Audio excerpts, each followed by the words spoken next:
Hi friends, இன்றைக்கி என்ன செய்ய போகிறோன்னு பார்த்தீங்கன்னா ஒரு சிம்பிளான ஒரு ரசம்னோடனே என்ன இங்கே பொருள்லாம் பார்த்தீங்கன்னா வெறும் வெங்காயம், சின்ன வெங்காயம், கருவேப்பிலை, மிளகாய், பெருங்காயத்தூள், புளி, இதில் உப்பு மஞ்சத்தூள் போடணும். இது மட்டும் தான் எடுத்து வச்சுருப்பேன். நீங்கள் யோசிப்பீங்க ரசத்துக்குன்னா என்னென்ன தேவைங்கிறதெல்லாம் நம்மளுக்கு தெரியும்.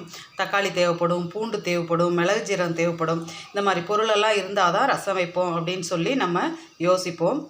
ஆனால் இதில் எதுவுமே இல்லையே, ஆனால் ரசம் எப்படி அப்படின்னு நீங்கள் யோசிக்கலாம். இன்றைக்கி அந்த பொருள் எதுவுமே இல்லாமல் எப்படி நம்ம ரசம் வைக்கிறது அப்படிங்கிறதான் பார்க்க போகிறோம்.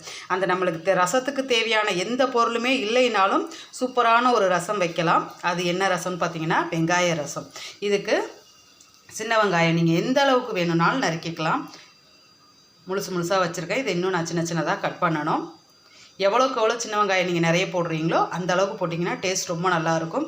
நீங்கள் ரசம் வைக்கிறத பொறுத்து வெங்காயம் உரித்து கட் பண்ணி வச்சுக்கோங்க. நான் கொஞ்சமாக வைக்க போகிறேங்கிறதுனால தான் இந்த அளவுக்கு வச்சுருக்கேன். கொஞ்சமாக தாளிக்கிறதுக்கு கருவேப்பிலை, உங்களுக்கு காரத்துக்கு தகுந்த மாதிரி காஞ்ச மிளகா, கொஞ்சம் பெருங்காயத்தூள் தாளிக்கிறதுக்கு, மஞ்சத்தூள், உப்பு. இதுதான் ரொம்ப சிம்பிள், ரொம்ப ஈஸி. 2 நிமிஷத்தில் வெங்காயத்தை உரித்து புளியை கரைச்சோம்னா 2 நிமிஷத்தில் இந்த ரசம் வச்சு முடிச்சிடலாம். வாங்க இது எப்படி செய்யலாங்கிறத பார்ப்போம்.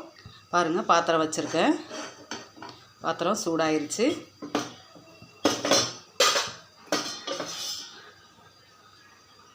கடலெண்ணெய் ஊற்றிக்கிறேன். எண்ணெய் நிறைய வேண்டாம், மொத்தத்துக்கே நான் 1 ஸ்பூன் தான் ஊற்றிருக்கேன். எண்ணெய் சூடாயிருச்சு. கடுகு போட்டுக்கிறேன், கருவேப்பிலை, பெருங்காயத்தூள், காஞ்ச மிளகாய், வெங்காயம் எல்லாம் நறுக்கி வச்சாச்சு. நான் எக்ஸ்ட்ரா இன்னும் கொஞ்சம் வெங்காயம் நறுக்கிக்கிட்டேன். இப்போ இதை இதில் போட்டுடலாம். நல்லா இதில் கலந்து விட்டுடலாம். வெங்காயம் எண்ணெயில் கொஞ்சம் வேகட்டும். இப்போ இதில் நம்ம ரசத்துக்கு தேவையான அளவுக்கு மஞ்சத்தூள் போட்டுக்கலாம். மஞ்சத்தூள் இந்த எண்ணெயிலே வதக்கி விட்டு நம்ம புளி ஊற்றுறப்ப கரெக்டாக வந்துடும். மஞ்சத்தூள் வாசம் இருக்காது. உப்பும் இதிலையே நம்ம இப்போ போட்டுடலாம். ரசத்துக்கு தேவையான அளவுக்கு உப்பு இதிலையே போட்டு கலந்து விட்டுடலாம். வெங்காயம் 1 நிமிஷம் அந்த எண்ணெயில் நல்லா வதங்கினோன்னு கரைச்சி வச்சுருக்க புளி தண்ணி எடுத்து இதில் ஊற்றிட வேண்டியதான். அவ்வளோதான். வெங்காயம் நல்லா வதங்கிருச்சு. வெங்காயம் வாசம் வர ஆரம்பிச்சிருச்சு. அதுலேயே உங்களுக்கு தெரியும் நல்லா வதங்கிட்டுன்னு. இப்போ புளி தண்ணி எடுத்து நம்ம ஊற்றிடலாம்.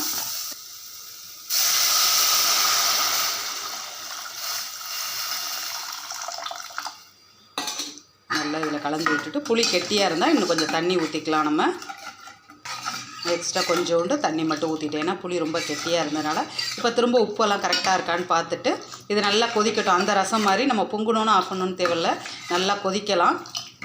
ஏன்னா வெங்காயம் அதில் கொஞ்சம் வெந்து வரணும்ல, அதனால் அந்த ஃப்ளேவர் அதில் இறங்கணும்.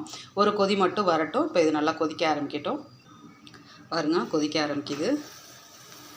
நல்லா ஒரு கொதி வந்த உடனே ஆஃப் பண்ணிட வேண்டியதான். சூப்பராக பாருங்க, வெங்காயம் எல்லாம் நல்லா வெந்து சூப்பராக இருக்குதுல. இதோட அடுப்பை ஆஃப் பண்ணிடலாம் நம்ம. அவ்வளோதான். சூப்பரான ஒரு வெங்காய ரசம். 2 நிமிஷம் தான் ஆகும் இதுக்கு. நம்ம வெங்காயம் நறுக்கி புளி கரைக்கிறது வேலை மட்டும்தான். 2 நிமிஷத்தில் இந்த ரசம் வச்சு முடிச்சிடலாம். ஏன்னா நம்ம ரசத்துக்கு தேவையான எந்த பொருளும் இல்லைனாலும் வைக்கக்கூடிய அளவில் சிம்பிளான ரசம். இந்த வீடியோ உங்களுக்கு பிடிச்சிருந்துச்சுன்னா லைக் பண்ணுங்கள், ஷேர் பண்ணுங்கள், கமெண்ட் பண்ணுங்கள், சப்ஸ்கிரைப் பண்ணுங்கள். பக்கத்தில் இருக்க ஆளுங்கிற பட்டனையும் தொடுங்க. அப்போ தான் நான் போடுற வீடியோ உங்களுக்கு உடனே நோட்டிஃபிகேஷனில் கிடைக்கும். நீங்களும் விருப்பப்படுறத பார்த்துக்கலாம். தேங்க்யூ.